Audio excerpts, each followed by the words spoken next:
Buenas tardes a todos. Bueno, hoy sabemos que va a ser un día, un webinar especial porque estamos viviendo la Copa América, así que nos toca sufrir el primer tiempo. Para los que no es que nos vamos a perder, sino que elegimos estar presenciando el webinar de Valeria y después aprovechamos y nos vamos a ver el segundo tiempo, que va a estar más divertido, sin lugar a dudas. Bueno, a ver. Mientras se siguen, yo veo que hay ya como 22 espectadores acá, todavía les voy pidiendo a todos, hago la introducción de todas las tardes, de todos los martes.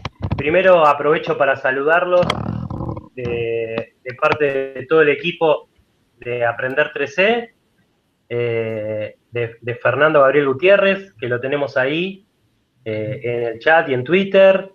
Creo que lo vamos a perder cuando empiece el partido de Argentina, pero por ahora está ahí, así que aprovechémoslo. Después también va a estar Mao y Javier a la distancia, en su madrugada en Barcelona, también es parte del equipo y va a estar también acompañándonos.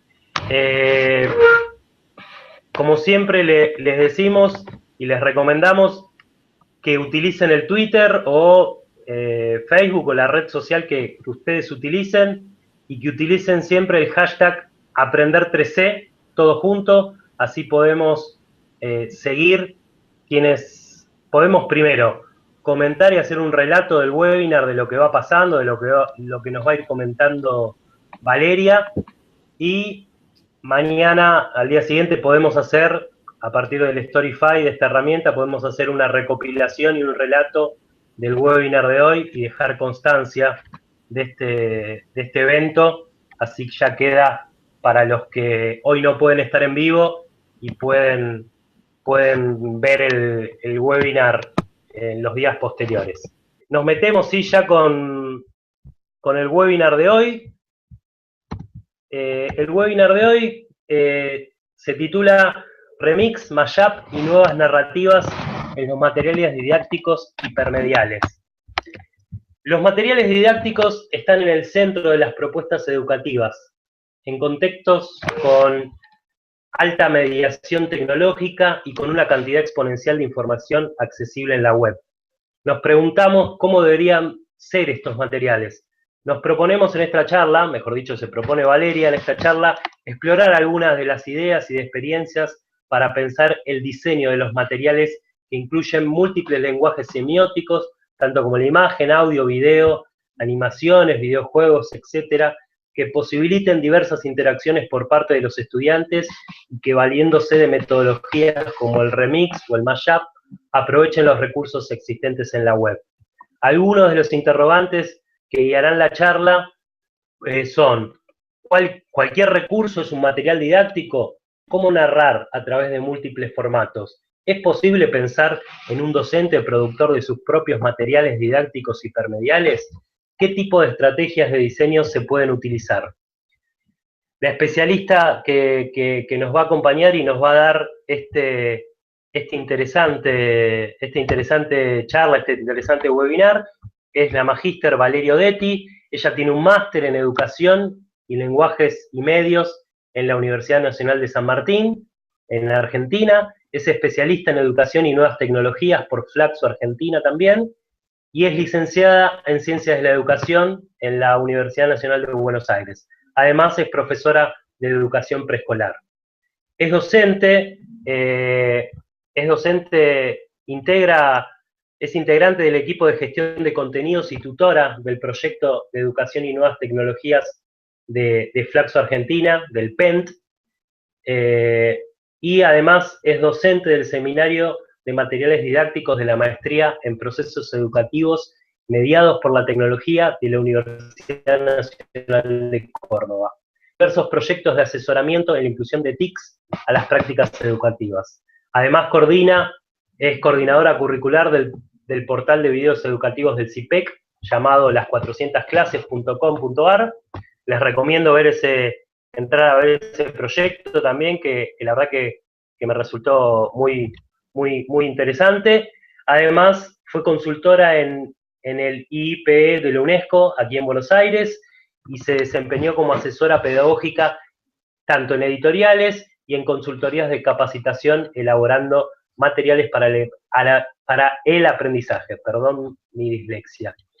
Integró el comité organizador de la primera y la segunda jornada de jóvenes investigadores de Flaxo Argentina, y en el 2012 realizó una instancia didáctica en Barcelona, en el Laboratorio de Medios Interactivos de la Universidad de Barcelona.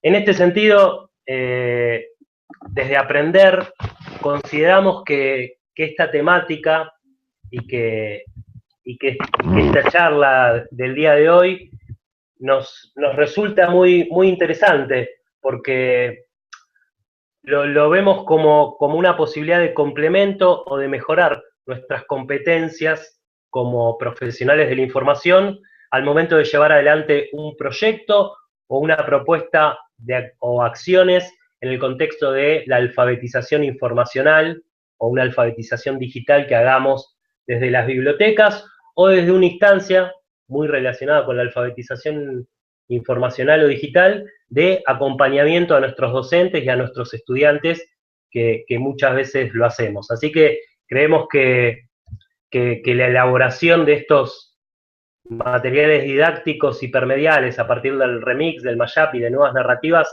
nos van a dar también unas competencias y unas fortalezas muy importantes. Bueno, no los aburro más, no robo más tiempo, le doy la bienvenida a Valeria y los dejo ya con Valeria, que es la especialista de hoy. Hola Valeria, ¿cómo estás? Hola, ¿qué tal Fernando? ¿Cómo estás? Hola a todos, buenas noches, buenas tardes para los que están todavía de tarde. Buenísimo. Bueno, todo tuyo, Valeria. Sí, bueno, hasta muchas luego. gracias. Mucha suerte. Hasta luego. Gracias. Bueno, muchas gracias en primer lugar por la invitación. Es muy extraño estar hablándole a una cámara sola, sin nadie alrededor, pero bueno, la verdad es que es un gusto poder compartir parte del trabajo que hacemos en el equipo de Flaxo, en el proyecto de Educación y Nuevas Tecnologías, el PENT. Así que bueno, les voy a compartir la presentación para empezar a hablar un poquito de trabajo.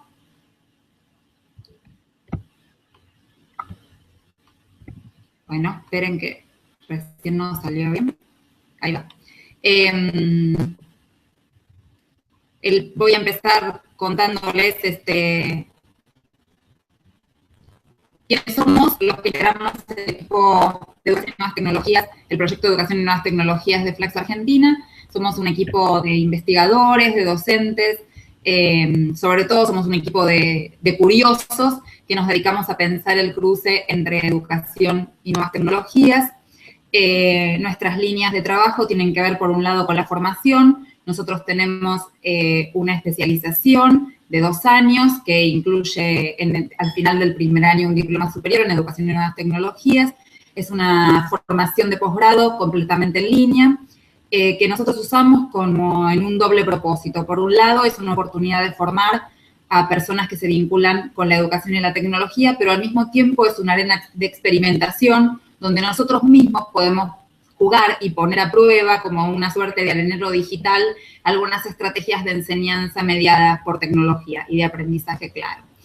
Por otro lado, también en esta línea de la formación dictamos algunos seminarios de formación continua, que son seminarios de 2 meses de duración habitualmente, la mayoría de los cuales se hacen en línea, o el de formación para investigadores, que es semipresencial, tiene instancias en la sede de Flaxo e instancias en nuestro campus virtual. Al mismo tiempo realizamos asesorías a diversas instituciones, como pueden ser ONGs o compañías, digamos, en esta experimentación de nuevas tecnologías vinculadas al aprendizaje y a la educación, sobre todo en los últimos tiempos a experimentar con formas nuevas de vincular los contenidos, las producciones. Hemos hecho trabajos con Wikimedia, estamos próximos a lanzar un proyecto con Chicosnet. Y por otro lado, una línea que nos genera mucho entusiasmo, que es la línea de investigación, donde podemos plantearnos algunos de nuestros interrogantes y llevar al campo, ir a visitar. En este momento estamos iniciando un proyecto de investigación para el Ministerio de Ciencia y Tecnología para poder pensar prácticas de ciudadanía digital, así que estamos muy entusiasmados con eso. Ahí está nuestra dirección, nuestro portal, allí podrán encontrar mucho más explicación y también nuestros trabajos disponibles. Particularmente yo me desempeño junto con Gisela Schwartzman, que es quien coordina esta área de gestión de contenidos, produciendo parte de los contenidos que se desarrollan especialmente para el posgrado, tanto para el primero como para el segundo año. Desde esta área, en el año 2010, empezamos a pensar, con el acompañamiento de Fabio Tarasov, que es nuestro coordinador, y de Cristian Villillo desde la producción de recursos, digamos, desde el desarrollo, con todo el equipo, por supuesto, pero básicamente en esta área de gestión de contenidos, empezamos a preguntarnos cómo podíamos producir otros materiales didácticos diferentes. Habitualmente hay una expresión que se utiliza, es que cuando se pasó de la educación a distancia a la educación en línea o a la educación virtual, se llenó de PDFs, ¿no? Se la llamó en algún momento esta universidad PDF. Los materiales didácticos pasaron a ser simplemente versiones digitales de lo que ya era impreso, digamos, o las fotocopias, o sea, era una digitalización de lo que ya existía. Y nosotros nos empezamos a preguntar si no era posible hacer algo más, si cada vez más se desarrollaban, se leía en diversos formatos, ¿qué pasaba con los materiales didácticos? Esta pregunta quiero aclarar que en realidad era una pregunta doblemente interesante porque la didáctica del nivel superior no se ha preguntado casi nunca respecto de los materiales didácticos para este nivel, sino más bien todos los que hemos estudiado en educación superior sabemos que se trataba de dar libros, capítulos de libros, digamos, pero nunca había una producción específica para ese contexto. Ahora en un minuto voy a explicar la definición y la diferenciación de un material didáctico de aquello que no lo es. Entonces, por un lado, queríamos ver si había alguna posibilidad de construir estos materiales didácticos en formatos que se parecieran más a cómo estaba circulando la información a partir de ese momento, ¿no? Pensemos que ya había instalado ancho de banda en gran parte del país, etc. Por otro lado, aprovechar recursos valiosos que existían. Si cada vez más la gente publica cosas como estas que estamos haciendo ahora, como estas que hace Aprender 13, ¿por qué no podíamos aprovecharlas para que integren un material didáctico? Es verdad, no es conocimiento científico en el sentido tradicional, pero sin embargo nosotros estamos produciendo un encuentro en el cual seguramente vamos a estar generando contenido. ¿Por qué no aprovechar ese contenido que se está generando, dándole un sentido educativo en un contexto dado? Y finalmente el tercer objetivo era el de provocar un rol diferente en los estudiantes respecto de los materiales didácticos.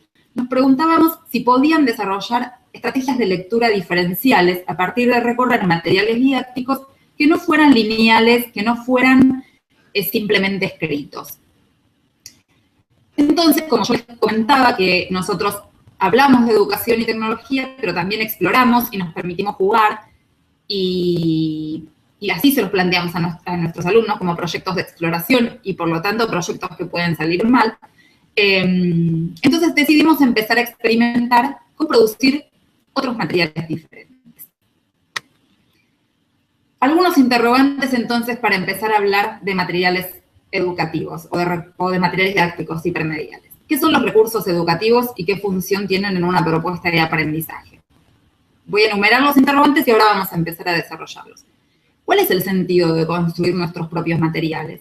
¿Tiene sentido? Con la cantidad de materiales que hay, ¿cuál es el sentido? ¿Cuál es la mirada que nosotros le podemos dar transformándonos en productores de nuestros propios materiales didácticos? ¿Qué cosas buscamos provocar en los estudiantes? ¿Quiénes son los agentes responsables de su construcción? Hay siempre una discusión, ¿no?, respecto cuando vamos a veces a hacer capacitaciones, o siempre aparece la visión, bueno, ¿quién valida lo que se dice en Wikipedia? Y nosotros preguntamos, ¿y quién validaba lo que se publicaba en una editorial antes? Hay como transparentada una cuestión de que todo lo que se publica está bien y está validado y todo lo que aparece en la web está mal. Entonces, un poco también estaba en discusión, ¿por qué no podemos nosotros mismos producir los materiales. Y entonces, en consecuencia, sí es posible pensar en una figura de docente-autor. ¿Qué son los recursos educativos y qué función tienen en una propuesta de aprendizaje? Mariana Landau, que es docente de nuestro posgrado y que ha desarrollado el módulo de análisis de materiales digitales para la enseñanza, hace una distinción entre recursos culturales, recursos educativos y materiales didácticos. Básicamente hay algo que los materiales didácticos tienen dentro y hay algo que los recursos educativos y los recursos culturales tienen fuera. Recursos culturales son cualquier producción, digamos, puede ser un cuento, puede ser una novela, puede ser una canción. Cualquier producción cultural es un recurso cultural. Yo puedo llevar a una instancia de enseñanza y de aprendizaje, pero que quien le da valor didáctico a ese recurso cultural es el docente, que incorpora una secuencia de aprendizaje para usar ese material. Lo mismo ocurre con los recursos educativos. ¿Cuál es la diferencia? Que en algunos casos los recursos educativos son producidos pensando en un escenario educativo. Por ejemplo, podríamos decir cualquiera de los documentales de Canal Encuentro o de Paca Paca, o los programas de Paca Paca. Tienen de alguna manera un sentido educativo, están pensados para poner en valor determinado contenido. Sin embargo, también en esos recursos, quien pone la secuencia didáctica, quien pone la intencionalidad, el por qué y el para qué, los lleva a la instancia de enseñanza y de aprendizaje, es el docente, o quien guíe esa actividad. Los materiales didácticos, a diferencia de esos otros, portan en sí mismo la secuencia didáctica. Es decir, están hechos específicamente para que alguien aprenda algo. Entonces, en ese sentido, se diferencian muchísimo de todo lo demás. Y nosotros nos centramos en la exploración en esto. Nosotros teníamos dentro de nuestra propuesta lo que llamábamos materiales didácticos o desarrollo de sesión, que es donde se desarrolla de alguna manera la temática o los contenidos teóricos o las discusiones o las tensiones epistemológicas de ese módulo en particular. Esos materiales que originalmente eran también PDFs donde un autor desarrollaba un tema, fueron sobre los que empezamos a experimentar. Cómo presentar estos temas, cómo construir este argumento de otra manera. Y acá hago un pequeño paréntesis. ¿Por qué dije de argumento y por qué hablamos entonces de nuevas narrativas? La educación en sí misma es una argumentación.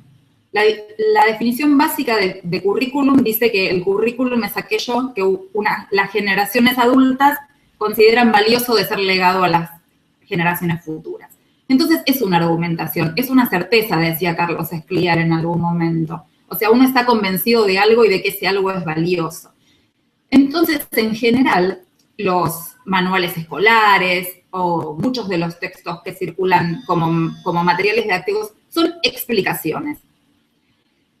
Más allá de que la argumentación puede incluir un montón de otros recursos, además de la explicación, digamos, ¿no? Eso es un reduccionismo en el que se ha ido cayendo lamentablemente en los manuales, sobre todo en los manuales escolares, si pensamos en la educación primaria o la educación secundaria, no como una pobreza de recursos, dejar simplemente la explicación. Pero nosotros queríamos construir narrativas hipermediales. Entonces, esa era una experimentación que queríamos hacer respecto de la narración, de cómo contar esto. ¿Cuál es el lugar entonces de estos materiales didácticos dentro de nuestra propuesta? O dentro de las propuestas en las que con las que nosotros comulgamos, digamos, o nos sentimos emparentados. Por un lado es una hoja de ruta, digamos, hace como las veces de eje vector de todos los otros recursos bibliográficos o videológicos que puede llegar a haber. Da como una cierta orientación de por dónde va la temática, como una especie de mapa de las discusiones epistemológicas que se pueden dar en torno de determinada temática. También es una apertura a otras temáticas. Entonces, el material puede decir, bueno, este es el mapa, pero acá empieza a haber como blancos que nosotros hoy no podemos abordar porque todo contenido es un recorte, siempre va a ser un recorte sin abordar el universo, digamos, de una temática. Pero entonces ir mostrando como ganchos, como ideas a otros tipos de temáticas emparentados. Es también una explicación conceptual que a veces es necesaria y vamos a ver ahora dónde la ponemos en cada uno de los proyectos que realizamos. Y es también un articulador de actividades. ¿Por qué? Porque para nosotros lo más importante de nuestra propuesta es lo que los estudiantes hacen con los materiales y con el contenido. No es el contenido. ¿Esto qué quiere decir? El contenido es absolutamente relevante y en realidad si una actividad está bien desarrollada, va a necesitar, bien diseñada, perdón, va a necesitar que el estudiante primero explore el material didáctico y después realice la actividad. Pero en todo caso, la actividad es un aprendizaje en sí mismo respecto de poner en práctica o no, o discutir estos contenidos presentes en el material didáctico. ¿Cuál es el sentido de construirnos y qué buscamos provocar en los estudiantes?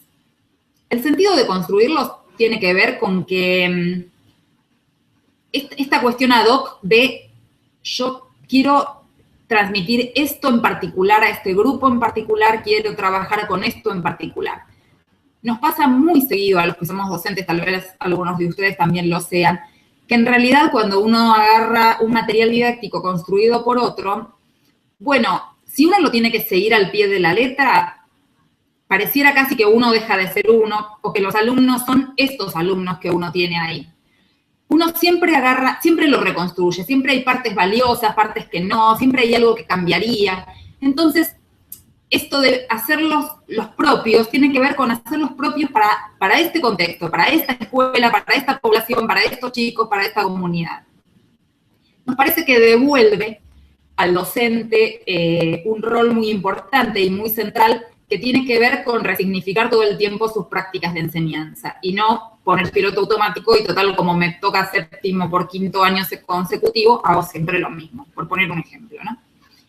Por otro lado, ¿qué buscamos provocar en los estudiantes? Así como construir nuestros propios materiales didácticos nos pone en un lugar de mayor proactividad, buscamos que esos materiales que construimos provoquen mayor proactividad también en los estudiantes, digamos. Que los ponga en otro lugar, que no sea leer y resolver cuestiones. O que sea leer y resolver cuestiones, pero que leer sea complejo, que las cuestiones a resolver sean complejas, que impliquen el trabajo con otros, que los corra de ese lugar pasivo en el que muchas veces, sobre todo las prácticas tradicionales en educación superior, que lamentablemente son la mayoría, los ponen. Por otro lado, y esto es más difícil, ya les voy a contar en detalle, nos proponíamos que asumieran un rol de autoría sobre los materiales. Es decir, si todo texto, ¿no?, se completa con su lector, que esto no fuera una manera de decir, sino que el lector tuviera que reconstruir ese material didáctico. El estudiante tuviera que apropiarse de él, pero que ese apropiarse sea una práctica real, una acción real, una intervención sobre algo que ya está hecho, pareciera, pero no finalizado. En este sentido, quiero mencionar, les recomiendo, si no lo conocen, un libro de Reinaldo Ladaga que se llama Estéticas de la Emergencia. Él hace una distinción muy interesante sobre el concepto de obra. Él analiza principalmente las artes plásticas, ¿no? Entonces, él dice que la obra de la modernidad era una obra que me abstraía de mi realidad, ¿no? Imagínense nosotros en el Museo del Prado observando un Velázquez, bueno, a ver, bueno, o acá en La Boca viendo a Quinquela Martín, no hace falta irse a España. Digo, esa estructura de museo de la modernidad, esa obra era una abstracción. Yo estaba, por un lado, disociada del proceso de producción. Yo finalmente no tenía acceso a quién era, excepto que fuera un especialista. Cuando yo voy al museo y veo la obra, la veo descontextualizada del proceso de producción. A lo sumo hay algún detalle en una tarjetita al costado. Y por otro lado, observar esa obra me aísla de mi realidad cotidiana. Yo ahí soy una persona que estoy frente a una obra en un espacio diferente de mi vida cotidiana. Lo que dice Reinaldo Ladaga es que la obra de la posmodernidad, a partir de la posmodernidad, y en esto que él investiga, que se llama Estéticas de la Emergencia, la obra es el proceso. La obra es siempre inconclusa porque la obra inicia con el productor inicia con el desarrollo de la obra, es la obra en sí misma y al mismo tiempo es la obra que sumerge a ese supuesto espectador interpelándolo en su propia subjetividad, y entonces ese espectador tiene que reponer, y esa reposición modifica la obra. O sea, es una obra permanentemente en revisión y constantemente inconclusa por definición. En este asumir un rol de autoría sobre los materiales, también quiero hacer una observación respecto a la figura del autor.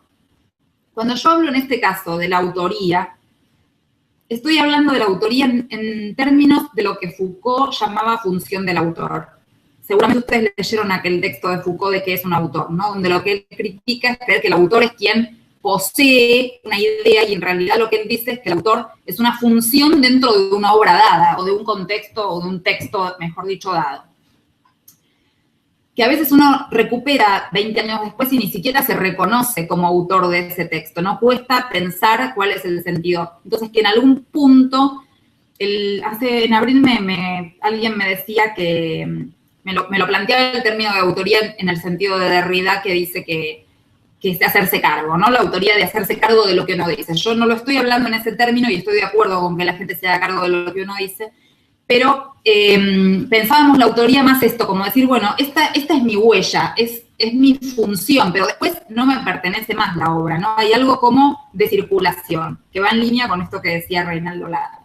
Y bueno, y finalmente, claro, es desarrollar una mirada crítica respecto de la validación de la información.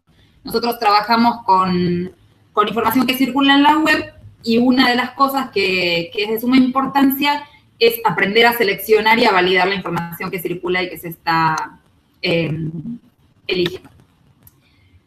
Es posible pensar entonces en un docente autor. Y acá aparecen 3 estrategias que en realidad van emparentadas. La primera con la segunda o la tercera. Por un lado, la curaduría de contenidos vinculada al remix o al mashup. Curaduría de contenidos. Como verán, la influencia de las artes plásticas en mi vida es bastante interesante, y la verdad es que en el equipo también lo fue. Este término originalmente es de Fabio Trasou, se le ocurrió mientras estábamos en una reunión, que es nuestro coordinador. ¿Qué es un curador? Y acá hay una discusión, yo he escrito al respecto, porque a veces se extrapolan conceptos de otros ámbitos y se los pone en circulación sin discutir el concepto en sí mismo. Entonces aparecía alguien que decía que curaduría de contenidos era cuando yo encontraba un recurso y, por ejemplo, lo ponía en Twitter. Bueno, eso es recomendar un recurso, no es hacer curaduría. La curaduría de contenidos, el curador es quien arma una muestra, por ejemplo, en un museo. Un curador puede ser, en su versión más clásica, quien selecciona determinados recursos y los pone a la vista de los demás. Hoy yo pensaba en los vínculos con el bibliotecario. De alguna manera, un bibliotecario también ocupa un rol de curador cuando elige, por ejemplo, si hay que comprar una cantidad de libros, elige una determinadas obras y no otras.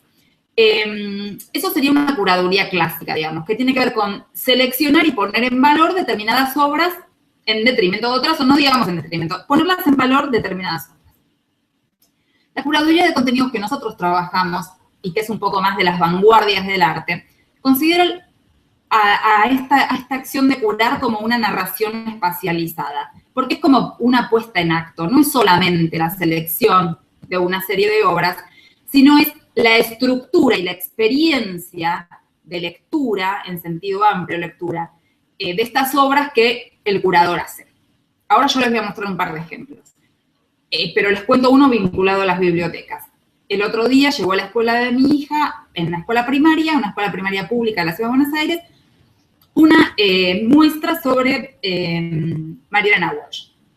Era una muestra, yo pensé sobre la música, no, era sobre los textos de Marielena Walsh, pero era todo un recorrido sobre los textos en los que, además de leer, por ejemplo, una poesía, interactuaban con juegos vinculados a esa poesía. Entonces, no es ya solamente la lectura de una obra, sino es la experiencia de lectura que se hace, en este caso, además colectiva, porque iba con sus compañeros.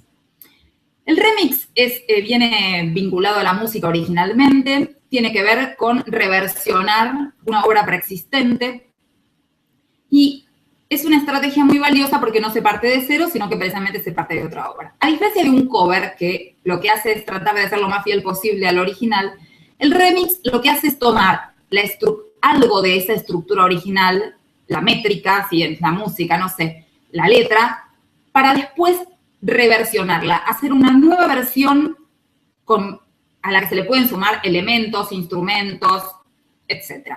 Ahora yo les voy a mostrar. Y finalmente el mashup es una suerte de collage, de mosaico de elementos en una estructura dada.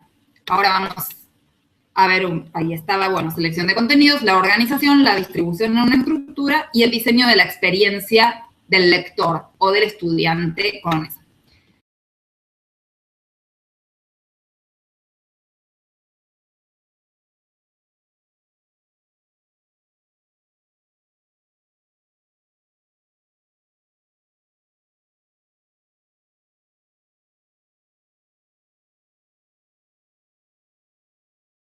Buenas tardes a todos. Bueno, hoy sabemos que va a ser un día, un webinar especial porque estamos viviendo la Copa América, así que nos toca sufrir el primer tiempo. Para los que no es que nos vamos a perder, sino que elegimos estar presenciando el webinar de Valeria y después aprovechamos y nos vamos a ver el segundo tiempo, que va a estar más divertido, sin lugar a dudas. Bueno, a ver. Mientras se siguen, yo veo que hay ya como 22 espectadores acá, todavía les voy pidiendo a todos, hago la introducción de todas y medios en la Universidad Nacional de San Martín, en Argentina, es especialista en educación y nuevas tecnologías por Flaxo Argentina también, y es licenciada en Ciencias de la Educación en la Universidad Nacional de Buenos Aires. Además es profesora de educación preescolar. Es docente, es integrante del equipo de gestión de contenidos y tutora del proyecto de educación y nuevas tecnologías de Flaxo Argentina, del PENT, y además es docente del seminario de materiales didácticos de la maestría en procesos educativos mediados por la tecnología de la Universidad Nacional de Córdoba. Diversos proyectos de asesoramiento en la inclusión de TICs a las prácticas educativas. Además es coordinadora curricular del portal de videos educativos del CIPEC, llamado las400clases.com.ar. Les recomiendo entrar a ver ese proyecto también, que la verdad, de todas las tardes, de todos los martes. Primero aprovecho para saludarlos de parte de todo el equipo de Aprender 3C, de Fernando Gabriel Gutiérrez, que lo tenemos ahí en el chat y en Twitter. Creo que lo vamos a perder cuando empiece el partido de Argentina, pero por ahora está ahí, así que aprovechémoslo. Después también va a estar Mao y Javier a la distancia, en su madrugada en Barcelona, también es parte del equipo y va a estar también acompañándonos. Como siempre les decimos y les recomendamos que utilicen el Twitter o Facebook o la red social que ustedes utilicen, y que utilicen siempre el hashtag Aprender3C, todo junto, así podemos seguir quienes podemos primero comentar. Nos proponemos en esta charla, mejor dicho, se propone Valeria en esta charla, explorar algunas de las ideas y de experiencias para pensar el diseño de los materiales que incluyen múltiples lenguajes semióticos, tanto como la imagen, audio, video, animaciones, videojuegos, etcétera, que posibiliten diversas interacciones por parte de los estudiantes y que, valiéndose de metodologías como el remix o el mashup, aprovechen los recursos existentes en la web. Algunos de los interrogantes que guiarán la charla son: ¿cualquier recurso es un material didáctico? ¿Cómo narrar a través de múltiples formatos? ¿Es posible pensar en un docente productor de sus propios materiales didácticos hipermediales? ¿Qué tipo de estrategias de diseño se pueden utilizar? La especialista que nos va a acompañar y nos va a dar este interesante charla, este interesante webinar, es la magíster Valerio Detti. Ella tiene un máster en educación y lenguajes. Voy a hacer un relato del webinar, de lo que va pasando, de lo que nos va a ir comentando Valeria, y mañana, al día siguiente, podemos hacer, a partir del Storify, de esta herramienta, podemos hacer una recopilación y un relato del webinar de hoy y dejar constancia de este evento, así ya queda para los que hoy no pueden estar en vivo y pueden ver el webinar en los días posteriores. Nos metemos, sí, ya con el webinar de hoy. El webinar de hoy se titula Remix, Mashup y nuevas narrativas en los materiales didácticos hipermediales. Los materiales didácticos están en el centro de las propuestas educativas, en contextos con alta mediación tecnológica y con una cantidad exponencial de información accesible en la web.